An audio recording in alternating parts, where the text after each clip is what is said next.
저는 요즘에 되게 깊이 생각하는 문제가 있어요. 그 문제가 뭐냐면 하나님은 누구이신가에 대한 문제인데 나에게 하나님이 어떤 존재인가에 대한 생각을 깊이 하다 보면 내가 기도하고 내가 예물을 드리고 내가 하나님 앞에 헌신하는 그 이유들을 찾아볼 수 있겠다라는 생각을 많이 해요.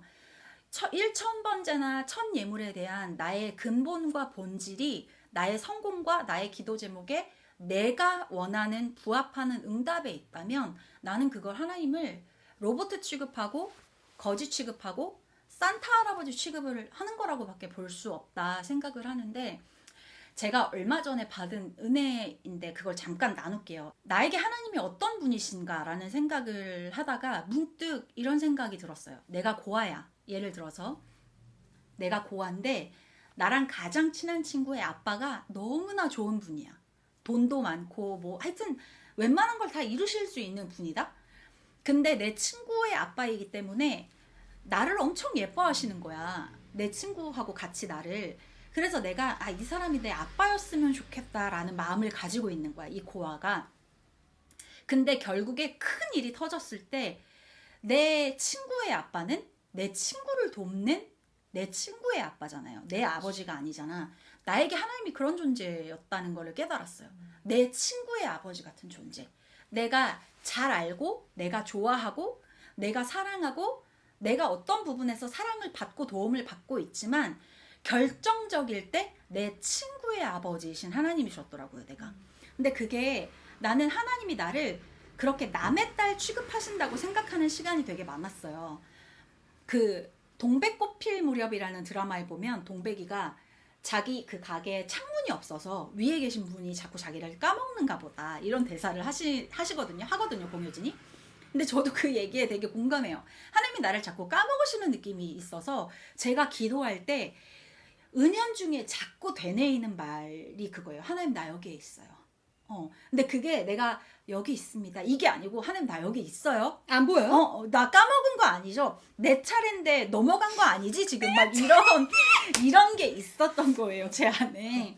근데 그걸 알게 됐어요. 내가 하나님을 그렇게 남의 아빠 취급했구나. 하나님이 나를 남의 딸 취급한 게 아니고 내가 하나님을 남의 아빠 취급했구나. 그래서 내가 잘못하고 내가 실수한 부분들에 대해서 내가 내 실수를 인정하지 않고 그 모든 것들을 하나님 탓으로 다 돌려버리는 거예요. 그리고 이것을 해결해 주지 않으신 하나님에 대한 미움이 엄청 있었던 거야. 근데 생각해보면 하여튼 막 그래서 요즘 그런 은혜를 받아요. 내가 하나님을 너무 남의 아빠 취급했다. 하나님이 내 아버지이심을 내가 좀 알아가는 과정이 필요하다. 이제서야 신앙생활 그렇게 오래 했는데. 근데 그런 것들을 생각하면서 교회일 뭐 저는 20대를 빨래처럼 쥐어짜면 교회만 나올 거예요. 교회일 저는 이 영상을 보고 있는 그 누구들과 저 역시 난 내가 이긴다고 봐. 다 덤벼. 일양으로. 일양으로 저는 자신 있어요. 우리 김남국 인정. 목사님 맨날 20대 때 교회 일 자기는 막 이렇게 얘기하시거든요. 견줄만 할 것 같은데 이 정도예요. 저는 제 친한 동생 부부 중에 이제 와이프 되는 친구가 저랑 같이 교회를 다닐 때, 지금은 이제 같이 나왔거든요. 같이 교회를 다닐 때 저한테 성령님이냐 그랬어요. 사무실에 가면 사무실에 있고 본당에 가면 본당에서 찬양 인도하고 있고 학생부 예배에 가면 학생부 애들이랑 공과 공부하고 있고, 그래서 다시 내려가면 사무실에서 주보하고 있고. 진짜. 그래서 선생님 혹시 성령님이시냐고, 무소부지 하시냐고. 그러니까 근데 그 교회가 내가 능력 있는 사람이 되라는 거야. 우리가 세상에서 예수의 이름으로 너네가 일을 잘하려면 사회적인 성공을 무조건 거둬야 된다는 거야. 왜냐면 사회적인 성공을 거둬야 입김이 세지면서 예수의 그리스도의 일을 할 수 있다는 거야. 그거 자체도 아니지만 너무나 상반되는 모습은 뭐냐면 청년들을 잡아다 교회에 계속 앉히는 거야. 주일이 뭐야? 토요일, 일요일. 주일에 아무것도 못하게. 그리고 가능하면 평일에도 한 번 정도 나와서 교회 일을 시켜. 근데 우리는 유골 입었기 때문에 휴식을 충분히 취해야 충분히 공부할 수 있고 사회에서 일할 수 있는데, 뭐 막 이렇게 일요일에 출근해야 돼. 눈치 엄청 보는 거야. 왜 주일을 빠지냐 이거야. 그런데 여기서 그 사람이 되게 예를 들면 높은 학벌 혹은 뭐 좋은 회사, 지인. 굉장히 큰 사업체를 가진 사업가 이러면은 그 사람들이 주일에 빠져도 그럴 수 있다. 암암리에 그런 게 있었어. 난 그거부터 싫었었거든요. 말이 안 되는 소리지. 그리고 우리가 저희가 다녔던 교회 말고도 보통의 이제 한국 교회들이 보면 나가라, 뻗어 나가라, 나가서 뭐 전해라 막 이러고 뭐 우리가 이제 뭐 이렇게 성실하게 살아야 된다, 삶을 성실하게 살아야 된다, 우리가 뭐 공부도 잘해야 되고 뭐 열심히 해라 하면서도 교회에 자꾸 묶어두려고 하는, 여전히 그렇죠. 이런 것들이 좀 있는 거예요. 교회 일 해야지. 뭐 이런 식으로 뭐 이렇게 이상하게 묶어주려고 하는 그런 게 아직도 존재하고 있다. 그런 것들에 대해서 자신이 잘 지켜나가야 된다. 이런 부분을 좀 왜 이게 복이랑 내 미래랑 상관없어. 내가 공부한 만큼 가는 거고 내가 일한 만큼 가는 거지. 내가 일을 안 하고 뭐 뻔한 얘기입니다. 막 공부 안 하고 교회 일을 한 다음에 시험을 봤을 때 잘 보나? 아니잖아. 그건 아니잖아. 그러면은 그거야말로 불공평이지. 그럼요. 그거야말로 불공평이지. 그런 것들 우리 중심이 어디에 있느냐의 문제일 뿐이지 우리가 뭐 예를 들면 내가 뭐 공부를 하고 회사 일을 하는 것보다 교회 일을 더 하는 게 나한테 지금 가치가 있어. 더 좋아. 그럼 해. 대신 바라지 마. 그냥 해. 그게 더 맞다고 생각하면 하고 그것들이 쌓이면서 어떤 게 나한테 하나님께서 선하게 일하실지 모르니까 그렇게 해야 되는 것 같고 또 저는 또 하나 하고 싶은 얘기가 내가 내 삶이 좀 불안하고 안 풀리는 것 같고 막 이렇잖아요. 저도 그때 당시에 이제 어떤 일에 대해서 이제 얘기를 했을 때 기억도 안 나. 무슨 일인지는 기억이 안 나는데 그 목사님의 답이 되게 충격적이었는데 결국에 모든 신앙의 문제는 하나님을 믿지 않기 때문에 나타나는 문제다. 어떻게 보면 교만이라고 말할 수도 있다. 내가 하나님을 안 믿는 거야. 네가 진짜 바다를 가른 하나님이 너의 하나님이냐? 정말?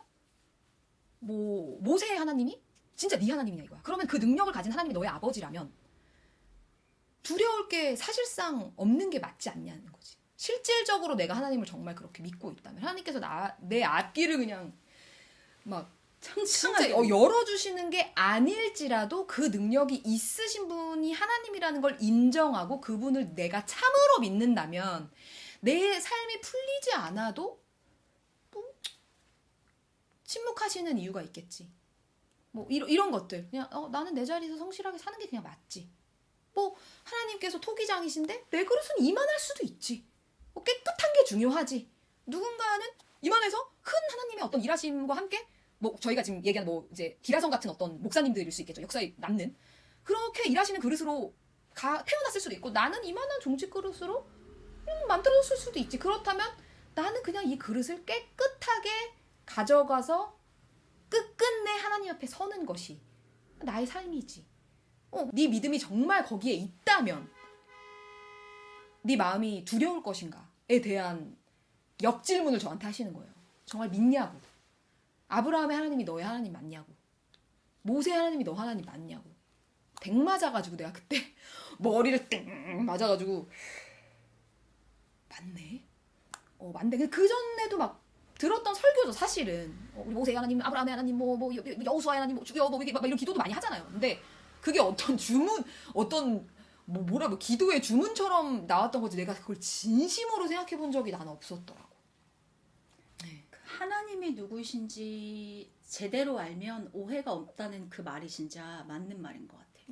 우리가 얼마나 작은 존재인지 나 하나가 얼마나 아무것도 아닌지를 사실 우리가 알아야 되는 것 같아요. 저 얼마 전에 이제 저희 친한 언니랑 이런저런 얘기를 하는데 그 언니가 나한테 이런저런 얘기를 이제 다 듣고 뭐라고 했냐면 하나님이 왜 너의 기도에 반드시 응답하셔야 된다고 생각하니? 그렇게 물어보시길래 하나님이 사랑하시는 자녀니까 내가 그랬더니 그 언니가 그렇게 얘기를 하더라고.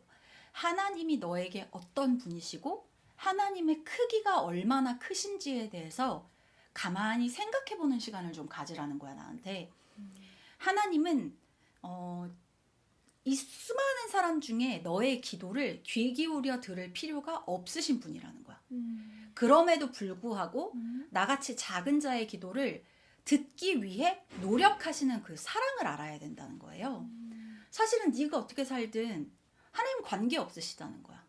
그 존재 네, 존재 자체가 그렇죠. 그런 거 있잖아요. 하나님 나는 12월 10일 날 결혼합니다. 뭔지 알지? 물론 그때 맞게 일하시는 하나님이 개인에게는 있을 수 있어요. 수도 있죠. 있을 수 있지만 그렇게 기도해놓고 그게 이루어지지 않았을 때 나의 반응이 어떤지를 보면 내가 하나님을 어떤 분으로 여기는지를 잘 알 수 있는 것 같아요. 12월 10날 그래서 내가 결혼을 못했어. 그러면 그게 그럼에도 하나님의 뜻이 있고 내가 너무 서둘렀던 것은 아닌지 하나님의 뜻을 물으면서 갔던 게 아닌 건 아닌지 이게 왜 안 됐는지에 대해서 가만히 묵상하고 하나님 앞에 기도하는 게 아니라 이번에도 안 들어주셨어.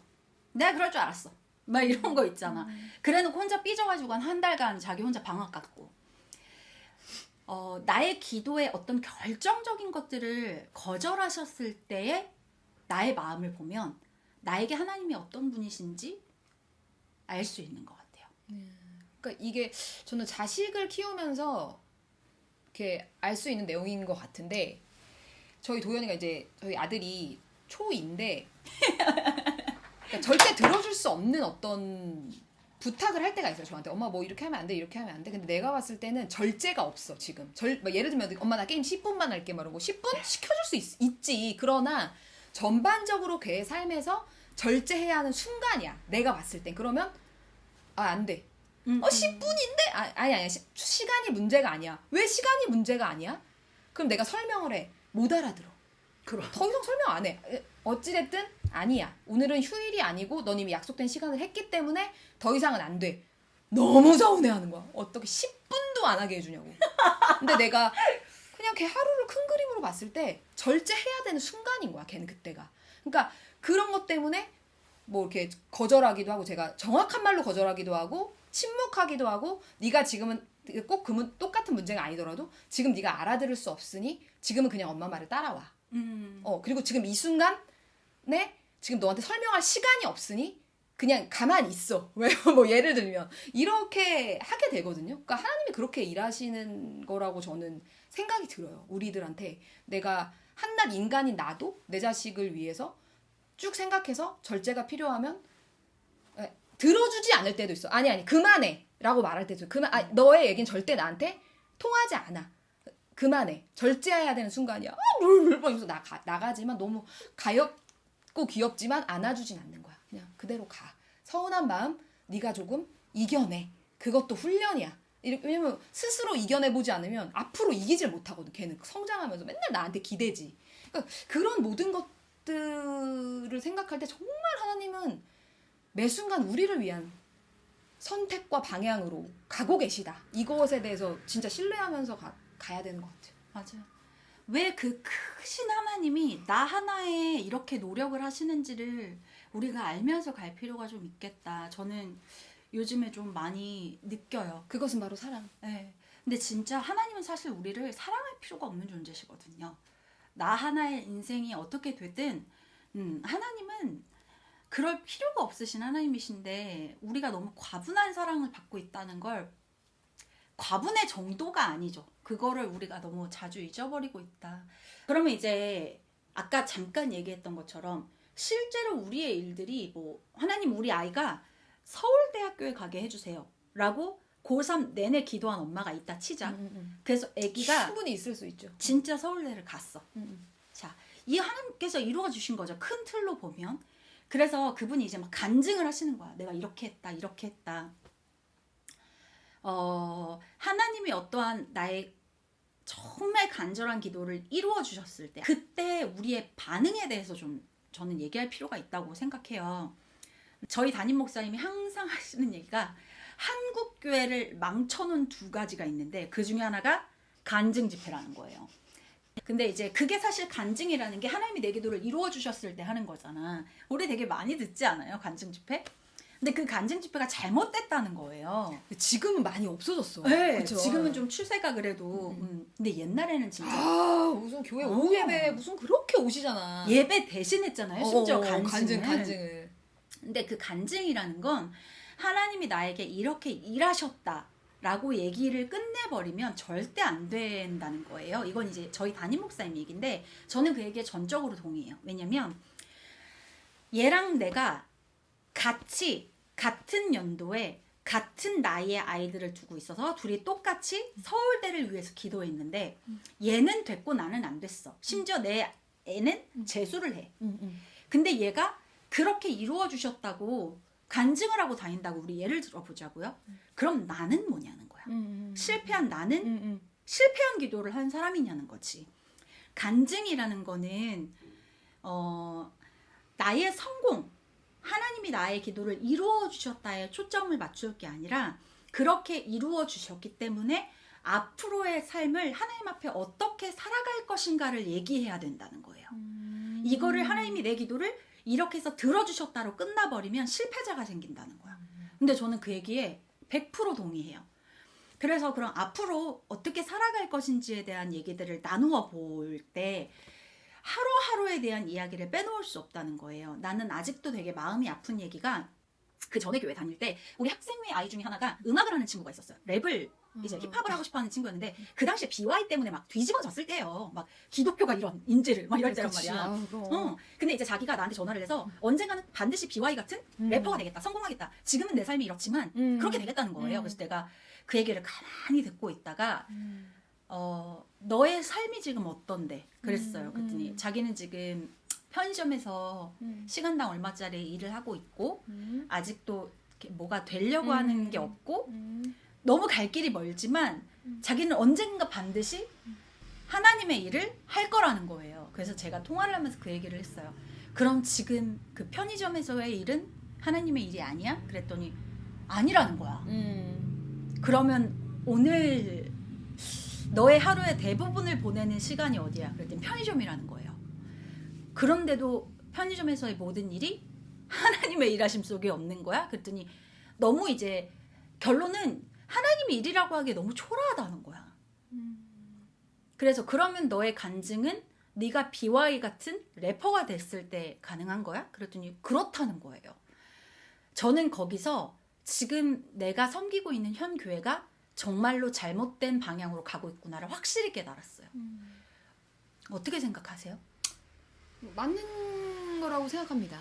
맞는 거라고 생각하고 아까 이제 그런 얘기를 했지만 뭐 그러니까 우리가 하나님께서 나한테 가장 좋은 삶을 주실 것이다. 가장 선한 방향으로 나를 이끄실 것이다. 그분은 선하시니까. 이거에 대한 이제 절대적인 믿음을 가지고 가면서 뭐 물론 뭐 내가 이제 사회적으로 높아졌을 때 더 입김이 있을 수 있겠지. 물론 뭐 있을 수 있겠지. 근데 그 이면에 막 그런 분들 많잖아요. 막 장로님으로 되게 막 이렇게 존경받는데 알고 보니까 집에 가니까 막 목사님도 있잖아. 목사님도 있지. 그리고 막 여자 추잡스러워 죽겠어. 그러니까 우리는 그러니까 진짜 그 사회적 성공에 이렇게 그게 아니야. 내 삶에서 운전하면서 빵빵거리지 말라는 거야.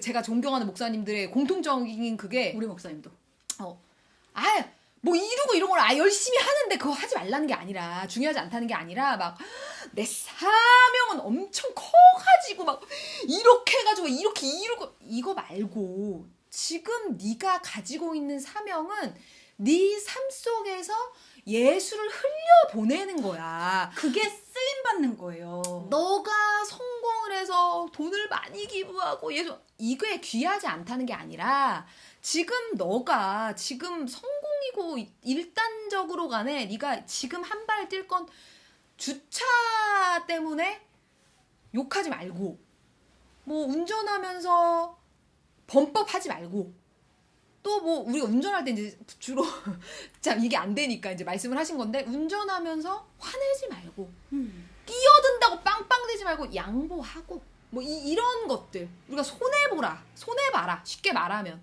그런 삶을 살려고 해라. 그게 너의 기독교인으로서의 첫 발이다. 이런 거죠. 저는 저희 담임 목사님이 얼마 전에 말씀을 전하시다가 이런 얘기를 한번 하신 적이 있는데 거기에 제가 막 이랬던 게 있었어요. 저희 목사님이 아들이 둘이 있어요. 근데 그 아들들이 어렸을 때 이제 큰 아들이 초등학교에 들어간 거예요. 근데 이제 애들이 키가 작았어. 근데 그 당시에 이제 농원 뭐지? 에버랜드 그 전에 자연농원 때 이제 애들을 데리고 놀러 가셨는데 물어보지도 않고 이제 당연히 이제 애들의 키를 보고 둘 다 유아를 끊어준 거예요. 아이고. 근데 이제 다 같이 갔었는데 그 유아가 생각보다 싸다며. 그래가지고 그 같이 있던 사람들이 막 잘 됐다고 막 이랬던 거야. 그냥 들어가자고. 근데 목사님이 그 표를 다시 돌려주면서 초등학생입니다 그랬다는 거예요. 그래가지고 그쪽에서 네? 그랬더니 우리 아이 초등학생이에요. 초등학생 표로 바꿔주세요 라고 얘기를 했다는 거예요. 그래가지고 사람들이 왜 그냥 들어가지 막 이랬는데 우리 담임 목사님 그렇게 얘기하셨더라고요. 첫 번째, 우리 아이에게 하나님의 사람으로서 사는 방법에 아주 작은 것에서부터 하나님을 인정하는 걸 가르쳐주고 싶고, 그럼 보고 계시고 항상 함께 하시고, 그리고 두 번째는 내가 하나님 앞에 부끄러운 것이 큰 일이 아니라는 거를 본인은 알고 있다는 거예요. 그러니까 내가 하나님 앞에 부끄러워 막 이런 게 커다란 일만 부끄럽지 않다는 걸, 아주 작은 것도 하나님 앞에 부끄러운 건 부끄러운 거라는 것을 알고 계시다는 거예요. 그래서 그 표를 바꾸셨다는 얘기를 하시더라고요. 잘 생각해봐야 되는 문제인 것 같아요. 그게 하나님께 쓰임받는 사람의 삶이고 그게 하나님 앞에 사는 사람의 삶인 것 같거든요. 편의점에서 일을 하든 내 집 앞에 쓰레기를 줍던 뭘 하던 그냥 내게 주어진 것들을 해나가는 게 하나님 앞에 사는 인생인 것 같아요.